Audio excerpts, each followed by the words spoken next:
Orang Islam itu cuma dua. Kalau ndak NU ya Muhammadiyah. Sudah, ndak ada lain-lain lagi. Ini mau besanan saja takut. Takut tidak mendapat barokah dari masing-masing pemimpinnya. Selisih sedikit ribut. Yang satu kunut, yang satu tidak kunut, ribut. Padahal di kitabnya orang NU ada kunutnya dan ada tidak kunutnya. Tapi karena dia terkooptasi oleh golongan, ribut. Kalau tidak kunut itu begini-begini. Alhamdulillah sekarang ini sudah tidak ribut karena sudah tidak sholat subuh.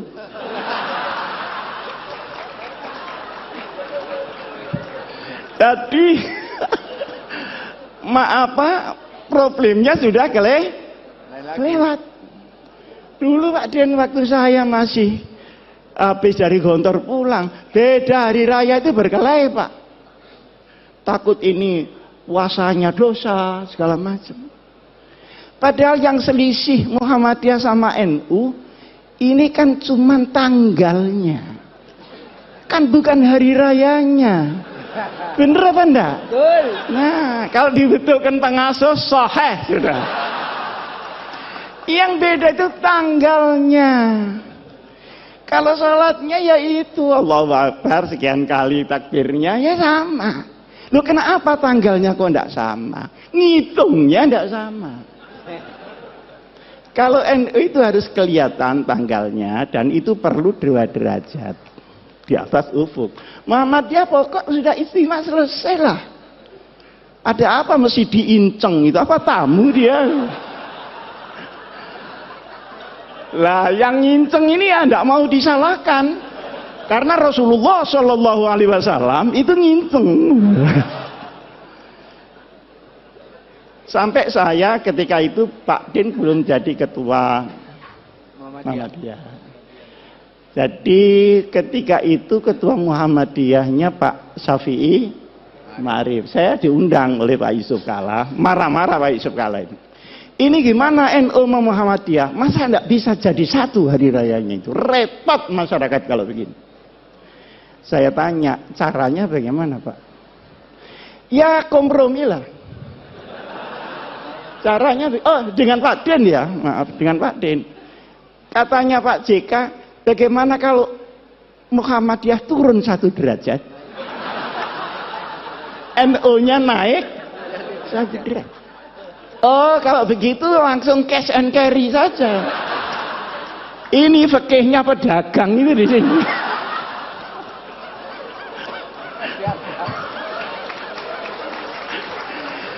Kok disuruh naik turun? Saya bilang enggak bisa Pak itu. Lah terus yang bisa bagaimana? Yang bisa pengertian seluruh umat Islam bahwa perbedaan itu terbuka memang ada. Yang kedua, ini tidak mengada-ada karena sholatnya sama, tanggalnya yang tidak sama. Wong hari di sini sama hari di Amerika tidak sama kok. Kita berangkat dari Jepang, dari Narita itu ya Pak Akhir, itu Jumat sore, sampai di California itu Jumat pagi. Ini sembahyang Jumat lagi apa tidak? Kalau sembahyang Jumat lagi kok sregep banget gitu loh. Sregep banget.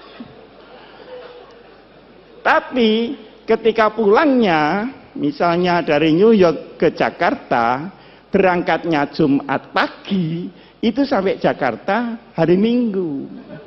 Jadi kehilangan 1 hari, tidak tahu di mana Sabtunya ini. Jadi soal tanggal itu sudah biasa-biasa saja lah soal tanggal. Nah, alhamdulillah ini karena mungkin zamannya yang berubah, maka kedekatan ini semakin hari semakin nyata. Saya sama Pak Din sering diundang pidato bareng gitu. Kadang saya bisa, kadang Pak Din bisa, kadang salah satu enggak bisa gitu. Tapi lebih sering saya diundang Muhammadiyah daripada Pak Din diundang NU. Hah? Padahal ini mantan NU nih. Kenapa dia pindah? Karena tidak kerasan saja sama orang NU. Bukan karena teori yang tinggi-tinggi gitu. Ini orang NU kok kumuh banget. Kira-kira teman itu sekitar itu saja.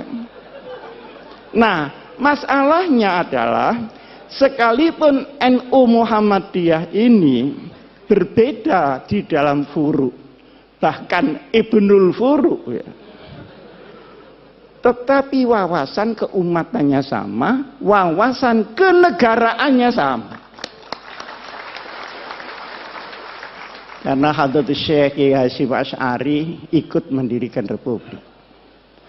Kiai Ahmad Dahlan ikut mendirikan republik. Pahlawan nasional ada di dua belah pihak. Tahu jerih payahnya bagaimana membawa Islam di tengah kebinekaan yang luar biasa itu. Maka sabar.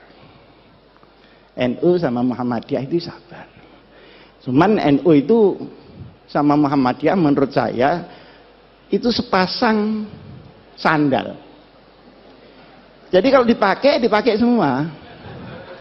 Kalau tidak ya sekalian tidak semua. Jangan dipakai yang kanan, yang kiri tidak dipakai. Nah ini kira orang stres itu.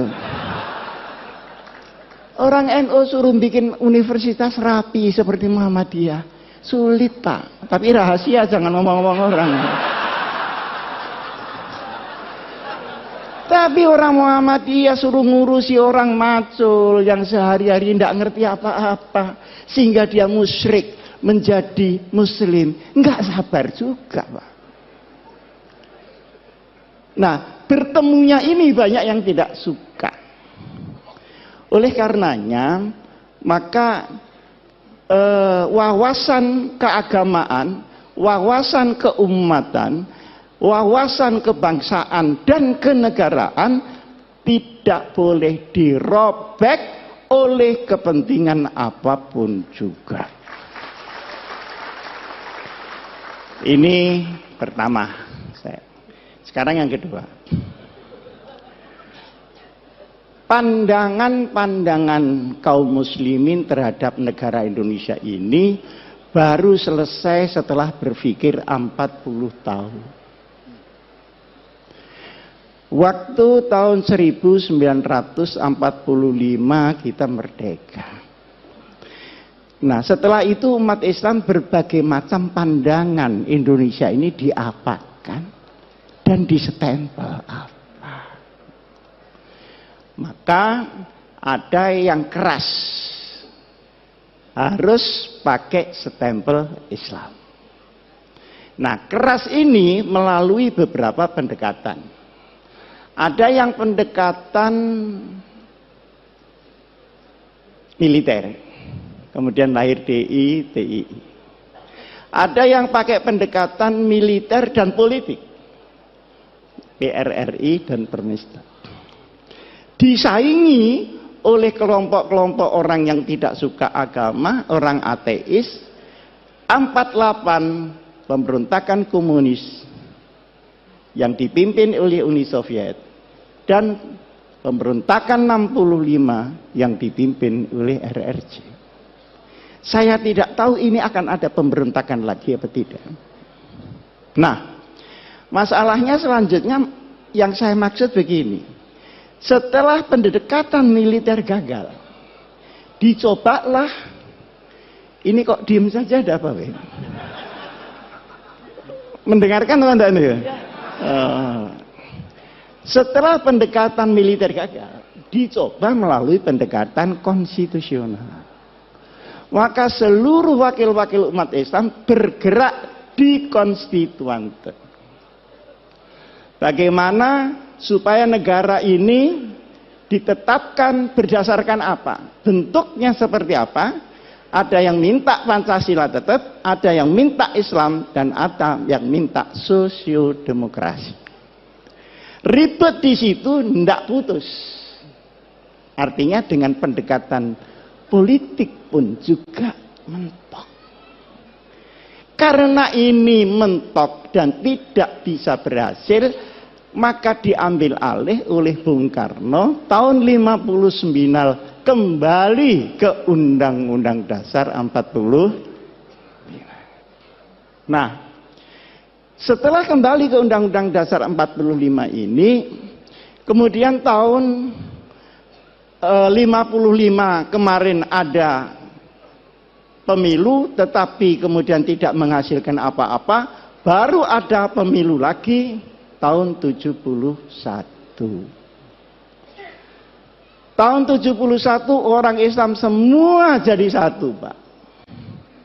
Yang Pak Idham, yang Pak Muhammad Nasir, yang Pak Kasman Singotimojo, yang Pak Nurholis Majid, yang Gus Dur, semua bersatu membela satu partai bersama, namanya Partai Persatuan.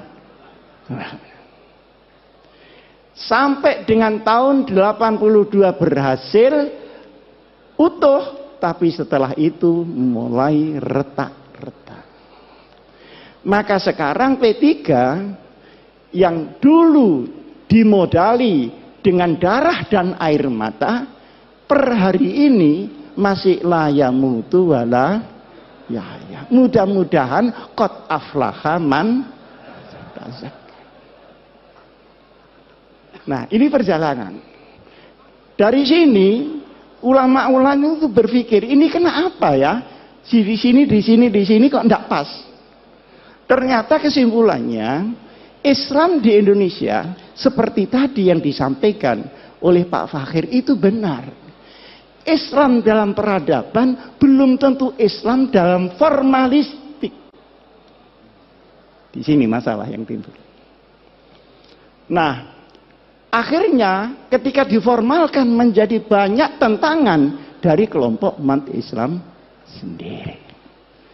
Disinilah maka kemudian dikaji sampai dengan tahun 1983. Berkumpullah ulama-ulama ketika itu di Jawa Timur dan tempatnya di Sukoharjo, di pondoknya Kiai As'ad, ngumpul semua. Cari jalan supaya selamat, sudah tidak ada goncangan-goncangan lagi, ini bagaimana? Akhirnya ditetapkanlah bahwa untuk urusan ideologi negara ditetapkan oleh mayoritas bangsa yang namanya Pancasila, kemudian akidah kita tetap Islam sesuai dengan keyakinan kepada Allah Subhanahu wa ta'ala. Ini baru selesai tahun 84. Pendekarnya ketika itu mungkin banyak orang tidak tahu. Pendekarnya adalah seorang ulama namanya Kiai Haji Ahmad Siddiq. Beliau putra dari Kiai Siddiq. Kiai Siddiq itu asal dari Lasem. Kemudian karena kalah berdebat nahwu, malu pindah ke Jember. Jadi dulu berdebat kalah itu malu. Nah sekarang sudah kalah berkali-kali, alhamdulillah tidak ada malunya sama sekali. Pergi ke Jember. Saya tahun 83, ini belum pernah saya ceritakan di sini. Tapi mumpung ini ada waktu dan saya juga sudah menjelang tua, ada perlunya saya sampaikan. Saya tanya beliau, Kiai, ini penempatan negara dengan ideologi sendiri dan Islam sebagai umat Islam ini politis apa ijtihadi? Jawabnya beliau, ini ijtihadi, bukan politis, dan silahkan pakai untuk selamanya. Nah, karena saya tidak puas, saya tanya, dasarnya apa Kiai? Kemarin saya sudah menyampaikan ke Pak Hasan, kalau setelah saya di kantor itu memang ngaji pindah-pindah begitu, sana 3 bulan, sana 3 bulan, termasuk ngaji di Kiai Ahmad Siddiq. Dibukakanlah oleh Kiai Ahmad Siddiq Mitsaqul Madinah, perjanjian Madinah. Iki sing bahasa Jawa. Iki si sadurunge kowe takon waca dhisik iki. Mitsaqul Madinah. Pada tahun kedua dari hijrah Nabi besar Muhammad sallallahu alaihi wasallam. Nah, setelah saya baca, ya saya bisalah baca, wong lulusan Gontor masa enggak bisa bahasa Arab. Bisa saya baca. Komentar saya, subhanallah. Ini adalah piagam yang paling orisinil untuk demokrasi dan kemanusiaan. The original conception about humanity and democracy. Luar biasa ini. Ketika itu saya membaca, tidak saya apalkan karena memang bukan mahfudot. Tapi saya masih ingat poin-poinnya. Poin yang pertama, ukhuwah bainal muslimin. Oh, kenapa ya kok tidak ukhuwah Islamiyah ya? Ternyata kalau Islamiyah itu mesti ukhuwah Pak Fakir. Yang ruwet ini kan musliminnya. Khutbahnya waqtasimu, keluar masjid watafar. Di dalam kita wiridan, di keluar kita ganti sandal baru, kan begitu. Jadi yang ruwet ini musliminnya. Di situ diterangkan untuk urusan-urusan yang furu'iyah, sudahlah na'amaluna walakum amalu. Untuk yang usul ini kalau ada perbedaan harus dibicarakan di antara para ulama. Jangan dibicarakan di antara di luar para ulama. Nah sekarang enggak. Ada anak Ansor sama pemuda Muhammadiyah ribut soal tahlil. Ini nyampe apa enggak ke yang mati? Kata Ansornya, nyampe. Loh buktinya, karena setiap kiriman enggak pernah kembali. Loh ini ngomong apa? Pak, ya pemuda Muhammadiyahnya ini kan enggak terima. Mana tanda buktinya? Nah kalau diserahkan bangsa begini ini Pak, innalillahi wa inna ilaihi raji'un. Nah kalau sudah sampai top dia merusak Islam, dia harus dinyatakan tegas dia berada di luar Islam. Luar biasa. Saya baru diberitahu oleh polisi. Dulu Pak Hasim, ada orang ngaku malaikat Jibril namanya Lia Eden. Bener ya? Ada orang yang mengaku Nabi Muhammad namanya Musad. Dua-duanya ditangkap. Dimasukkan di tahanan. Ditanya oleh polisi. Wahai malaikat Jibril, pernahkah ketemu Nabi Muhammad ini? Ternyata belum pernah ketemu dua orang.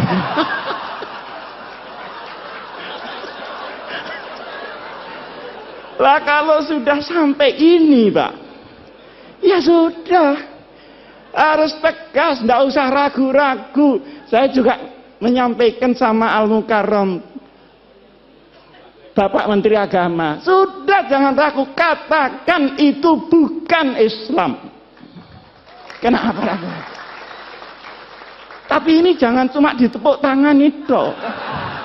Maksud saya, yang lain-lain itu ikut mendorong lah. Supaya ada pride. Karena yang menghadang pun juga sangat banyak. Yang kedua, ukhuwah bainal adyan. Mana yang bisa dikerjasamakan dengan luar Islam, mana yang tidak. Itu jelas sekali.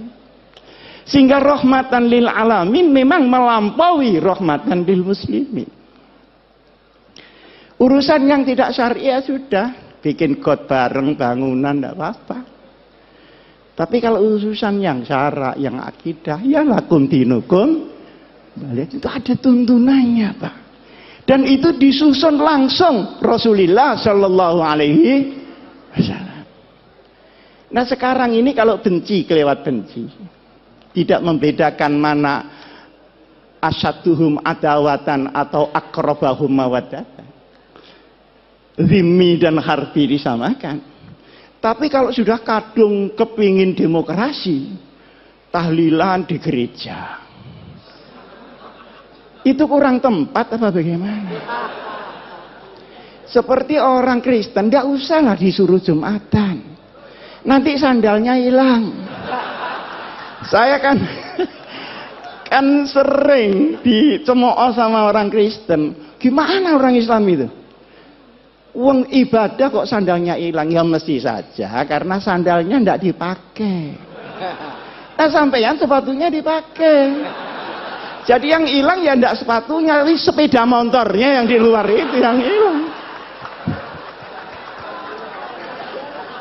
Jadi yang seperti disampaikan oleh Pak Din tadi sajalah al-hanifiyatus samkhah, itu pas sudah itu.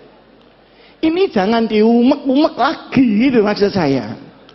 Nah, kemudian yang menarik lagi untuk qabilah-qabilah di luar hukum syariat dipersilahkan untuk menggunakan kebiasaannya masing-masing.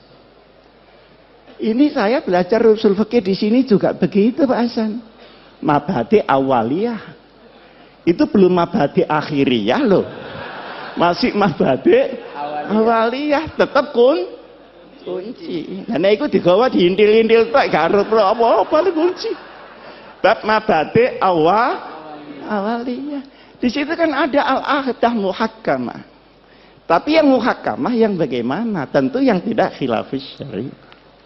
Ma warada fi syar'i mutlaqan wala dhabita lahu wala fil lughah yurja'u ilal 'urf. Berarti ada status di dalam adat sepanjang dia menjadi al-'urf yang tidak muta'arif.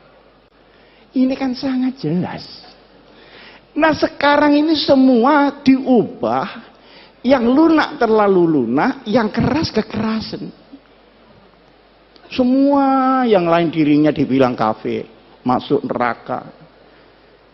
Neraka, semua masuk neraka. Surganya cuma dia aja. Lu kok tidak takut masuk surga sendirian? Yang arduhat samawatu wal. Gini-gini ini bagaimana? Nah, ada lagi yang kita merasa bahwa itu bukan Islam, seringkali ya, tetapi sesungguhnya itu pilar di dalam Islam, adalah kepastian hukum. Innallaha ya'murukum an tu'addul amanati ila ahliha. Tu'addul amanati ini untuk Pak Hidayat Nur Wahid. Untuk politisi-politisi supaya membawa amanat rakyat. Jangan 5 tahun sekali datang ke rakyat terus tidak tahu lagi, menunggu 5 tahun lagi. Ini yang tidak tepu, ini mesti pendaftar. Nah, kalau idza hakamtum, ingat bainan nas bukan bainal muslimin, antahkumu bil adl. Penegakan hukum. Ini harus sama rata sama rasa. Nah, sekarang di Indonesia kan tidak. Hukum naik susah, ke bawah kena. Pajak naik sulit, turun gampang. Akhirnya yang kena yang kecil-kecil. Jadi kepastian hukum. Jadi, inti dari hukum adalah al-adalah. Inti daripada politik adalah al-amanah. Kalau dua ini hilang, maka hukum akan menjadi cerita. Dan politik akan menjadi akumulasi kekuatan saja. Luar biasa, Pak. Di bawah ada lagi al-musawah bainal iqtisad. Keadilan ekonomi. Ini tidak sama rata sama rasa, tapi sama-sama merasakan. Beda kan? Sama-sama merasakan. Kalau tadi biar anak saya Fatimah Syarakat lakotok tuh, ya dah. Kalau ini enggak. Masa tukang ban minta rezeki sama dengan pabrik ban? Kan enggak mungkin. Tapi semua kebagian, halalan, thayyiban, mubarakan. Orang sedikit bisa bahagia, dapat banyak bisa bahagia, dapat sedikit bisa menjadi pencuri, dapat banyak pun bisa menjadi rampok di mana-mana. Yang menghabiskan uang negara itu bukan orang miskin, Pak. Orang yang sudah Masya Allah kayanya. Nah, di sini pun adalah ketentuan yang harus ada di sebuah negeri, apapun bentuk negeri itu, kita ada orang Islam di situ, kita harus perjuangkan ini. Nah, kemudian ketika Madinah diserang orang-orang lain, maka seluruh agama yang ada, baik Yahudi, Nasrani maupun Sobiin, harus bersama-sama membela nasionalisme Madinah. Coba, Pak. Ini kan Masya Allah. Dan ini bikinan Nabi Muhammad loh, bukan bikinan Muhammad belakangan ini, Pak. Ini Nabi Muhammad. Kekurangan kita adalah di dalam pemahaman daripada Islam, implementasinya sudah punya fikih, sudah punya dakwah, tapi kita sering melupakan sirah nabawiyah di dalam memimpin umat Muhammad Rasulullah Sallallahu Alaihi Wasallam. Karena sirah nabawiyah itu juga strategi implementatif yang real dari Rasulullah. Kapan Rasulullah dakwah diam-diam? Kapan terang-terangan? Kapan mengungsi? Kapan hijrah besar-besaran? Kapan dia menunggu? Dan kapan beliau membalas serangan? Semuanya ini harus kembali di dalam benak kita.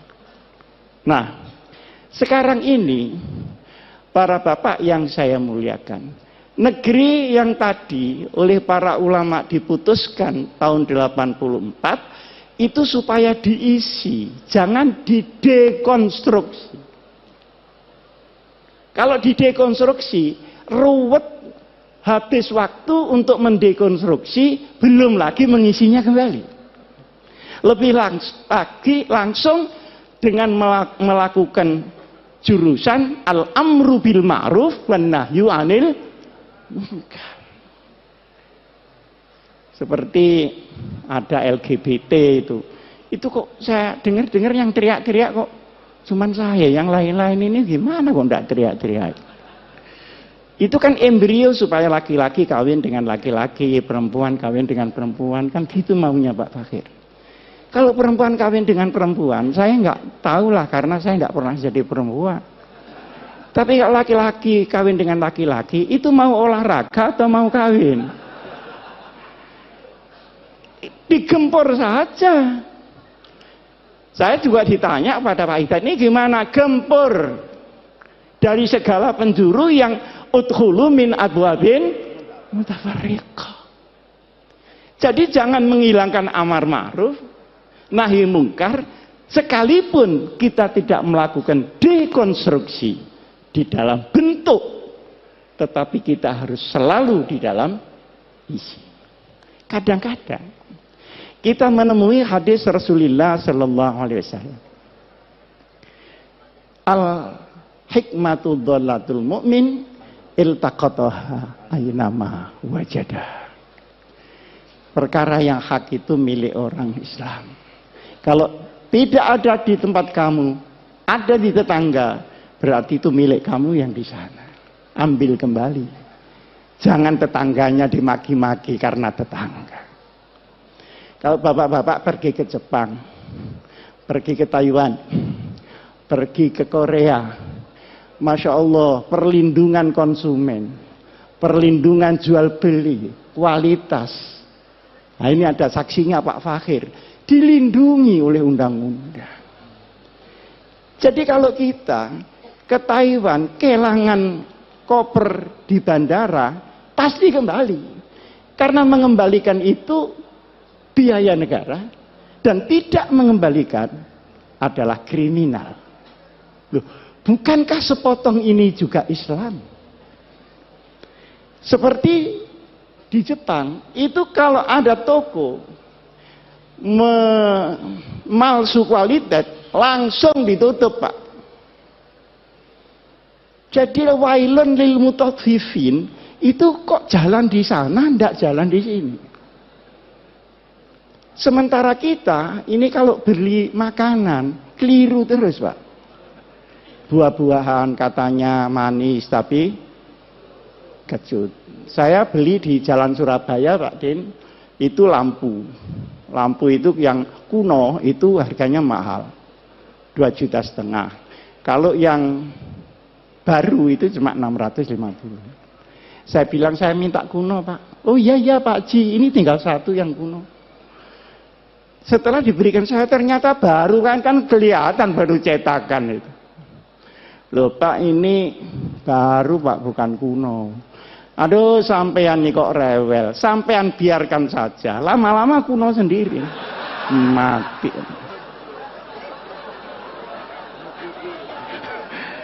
Itu namanya sekarang katanya mukidi. Ini lama-lama kuno sendiri. Wah, ini orang belum tahu siapa yang beli ini. Akhirnya saya bayar 650. Loh, takji kurang ini.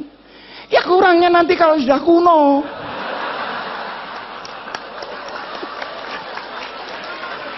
Itu kira-kira ada di Jepang apa ada di Indonesia kira-kira? Lah terus sepotong ini saja loh ya, bukan la ilaha illallahnya. Yang Islami yang mana? Akhirnya dia sadar, loh Bapak ini dari Sidoarjo, enggak, saya dari Malang. Lu Malang mana? Itu kan ada Pondok Al-Hikam, itu pondok saya. Oh kalau begitu Bapak ini Pak Hasyim Muzadi ya? Kok enggak bilang dari tadi ya? Kan malu saya kalau begini. Jangan begitu, lain kali bilang Pak kalau Bapak ini Pak Hasyim Muzadi. Bagaimana, mudah-mudahan saya ini tidak kualat saya ini. Jadi dia takut Allah apa takut Hasyim Muzadi? Jadi akhirnya saya itu mikir, ini kenapa ya begini? Pak Fakir kan sebentar lagi menjadi Menteri Luar Negeri, Allahumma. Masa naibul fa'il terus? Lama-lama ini bagaimana ya kok begini? Jadi ternyata setelah kesana kemari, ilmu saya itu ya ilmu keluyuran saja, itu kan ilmu yang berat-berat. Oh kalau begitu, lau anna ahlal qura amanu wattaqau. Itu ahlal kuronya bukan kuronya, Pak. Jadi kita tidak usah bulet perkara kuro, tapi ahlal amanu wattaqau. Fafatahna alaihim. Tapi walakin kazabu, yang kazabu tadi kuronya apa ahlul kuro? Ini bukan tamrinan tapi sudah terang. Sehingga menurut saya yang penting bagaimana kita isi Indonesia. Nah, di saat kita ngisi itu tantangannya luar biasa, Pak. Terutama setelah tahun 2002, setelah reformasi ini. Seluruh ideologi yang baru-baru masuk, baik di kalangan kaum muslimin maupun yang dari barat maupun yang dari timur, semuanya masuk. Sementara kita sedang diancam oleh regenerasi yang sudah 100 tahun ini. Indonesia akan ganti penduduk baru. Mereka anak kita atau anak zamannya. Ini menjadi perhatian kita. Tetapi la tayasu min rauhillah. Sekian banyak kita berkumpul.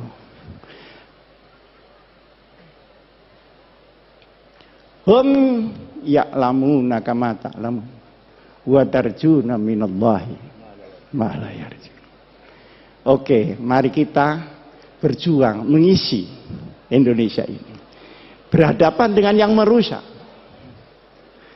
Tetapi yakinlah kalau mereka sakit, kita pun sakit. Tapi kita punya Allah, mereka belum tentu mempunyai